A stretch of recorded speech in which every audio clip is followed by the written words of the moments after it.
ಮೊನ್ನೆಯಿಂದ ಹೇಗೋ ಸ್ವಲ್ಪ ಸುಧಾರಿಸ್ಕೊಳ್ತಾ ಇದ್ವಿ, ಬಂದ್ ಅನ್ನುವಂಥ ಚಿತ್ರಣ ಕೂಡ ಸ್ವಲ್ಪ ಅದರ ಕಮ್ಮಿ ಆಗ್ತಾ ಇತ್ತು ಅದರ ತೀವ್ರತೆ. ಅದರ ಇವತ್ತು ಕೊಟ್ಟಿರುವಂಥ ತೀರ್ಪಿದೆಯಲ್ಲ, ಇದಾದ ನಂತರದಲ್ಲಿ ಈಗ ನಿಜವಾದ ಗೊಂದಲ ಶುರು ಆಗ್ತಾ ಇದೆ. ನಾಡ್ದು ಗುರುವಾರ ಬಂದ್ ಇದೆಯೋ ಇಲ್ವೋ ಅಂತ. ಯಾಕಂದ್ರೆ ಬಂದ್ ಇದೆ ಅಂತ ಒಬ್ರು, ಮೀಟಿಂಗ್ ಮಾಡಿ ಹೇಳ್ತೀವಿ ಅಂತ ಮತ್ತೊಬ್ರು, ನಮ್ಮ ಬೆಂಬಲ ಇದೆ ಅಂತ ಇನ್ನೊಬ್ರು. ಹೀಗೆ ಕನ್ನಡ ಪರ ಸಂಘಟನೆಗಳು ಕರೆ ಕೊಟ್ಟಿರುವಂಥ ಕರ್ನಾಟಕ ಬಂದ್ಗೆ ಇನ್ನೆರಡೇ ದಿನ ಬಾಕಿ ಉಳಿದಿರೋದು. ಗೊಂದಲಗಳಂತೂ ಮುಂದುವರಿತಾ ಇದೆ. ಇವತ್ತಿನ ಆದೇಶದ ಬಳಿಕ ವಿವಿಧ ಸಂಘಟನೆಗಳು ತನ್ನ ನಿಲುವನ್ನ ಬದಲಿಸುವಂತ ಸಾಧ್ಯತೆ ಹೆಚ್ಚಿದೆ.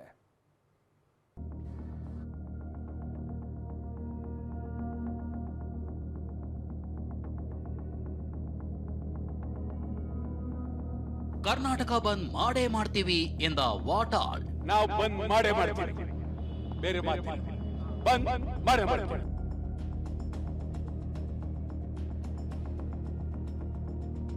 ಪ್ರಾಧಿಕಾರದ ಆದೇಶದ ಬಳಿಕ ಬದಲಾಗುತ್ತಾ ಸಂಘಟನೆಗಳ ನಿಲುವು.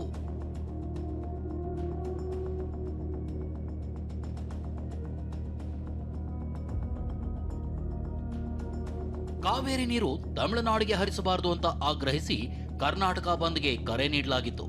ಆಗಸ್ಟ್ 13ರಂದು ಇಡೀ ಕರ್ನಾಟಕ ಬಂದ್ಗೆ ಕರೆ ನೀಡಲಾಗಿದೆ. ವಿಷಯ ಏನು ಅಂದ್ರೆ, ಬಂದ್ಗೆ ಕರೆ ನೀಡೋ ದಿನ ಕಾವೇರಿ ಹೋರಾಟದ ಕಿಚ್ಚು ಜೋರಾಗಿತ್ತು. ಆದ್ರೆ ನಿನ್ನೆವರೆಗೂ ಆ ಕಿಚ್ಚಿರಲಿಲ್ಲ. ಹೀಗಾಗಿ ಹಲವು ಸಂಘಟನೆಗಳು ಬಂದ್ನಿಂದ ಹಿಂದೆ ಸರಿದಿದ್ವು. ಆದ್ರೆ ವಾಟಾಳ್ ನಾಗರಾಜ್ ಮಾತ್ರ ಬಂದ್ ಮಾಡೇ ಮಾಡ್ತೀವಿ ಅಂತಿದ್ದಾರೆ. ಇಂದು ಹುಬ್ಬಳ್ಳಿಯ ಚೆನ್ನಮ್ಮ ಸರ್ಕಲ್ನಲ್ಲಿ ಪ್ರತಿಭಟನೆ ನಡೆಸಿದ ವಾಟಾಳ್ ಗುರುವಾರ ಸಂಪೂರ್ಣ ಕರ್ನಾಟಕ ಬಂದ್ ಅಂತ ಮತ್ತೊಮ್ಮೆ ಒತ್ತಿ ಒತ್ತಿ ಹೇಳಿದ್ದಾರೆ. ನಾವು ಬಂದ್ ಮಾಡೇ ಮಾಡ್ತೀವಿ, ಬೇರೆ ಮಾತಿಲ್ಲ. ಬಂದ್ ಮಾಡೇ ಮಾಡ್ತೀವಿ. ಯಾರು ಬೆಂಬಲ ಕೊಡೋದು ನನಗೆ ಗೊತ್ತು, ಅವರೆಲ್ಲ ಕೊಡ್ತಾರೆ ನಮಗೆ. ಈ ತರ ಹೇಳಿದ್ದಾರೆ, ಮಾಡ್ತೀವಿ.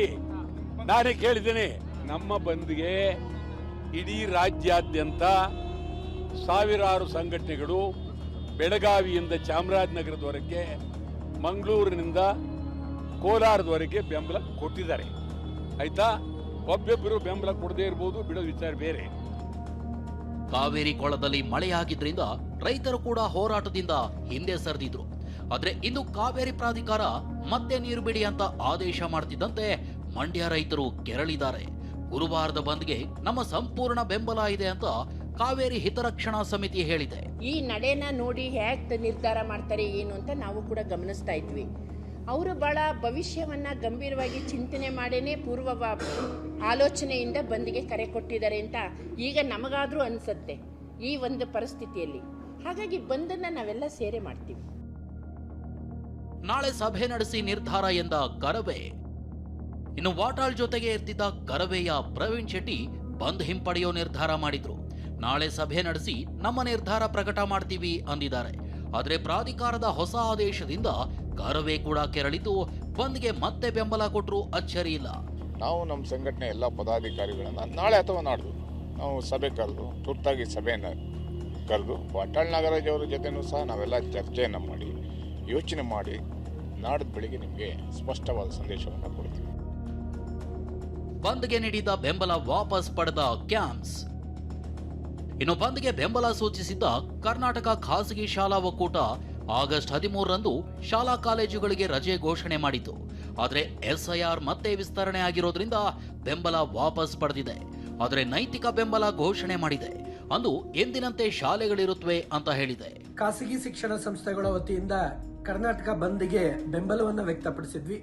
ಆದರೆ ಈಗ ಇರ್ತಕ್ಕಂಥ ಪರಿಸ್ಥಿತಿ ಮತ್ತೆ ಈಗಾಗಲೇ ಸರ್ಕಾರ ಮೇಲ್ಮನವಿ ಹೋಗಿರ್ತಕ್ಕಂಥದ್ದು ಮತ್ತೆ ಮಳೆ, ಈ ಎಲ್ಲ ವಿಷಯದ ಜೊತೆಯಲ್ಲಿ SIR ಮತ್ತೆ ಮುಂದೋಗಿರೋದ್ರಿಂದ ಮಕ್ಕಳ ಹಿತದೃಷ್ಟಿಯಿಂದ ಬಂದನ್ನ ನಾವು ವಾಪಸ್ ತೆಗೆದುಕೊಳ್ತಾ ಇದ್ದೇವೆ. ಅದಕ್ಕೆ ಪೂರಕವಾಗಿ ನೈತಿಕ ಬೆಂಬಲ ಕೊಡೋದ್ರೊಂದಿಗೆ ಕಾವೇರಿ ಕೊಳದಲ್ಲಿ ಮಳೆಯಾಗಿದ್ರಿಂದ ಬಂದ್ನ ತೀವ್ರತೆ ಕಡಿಮೆ ಆಗಿತ್ತು.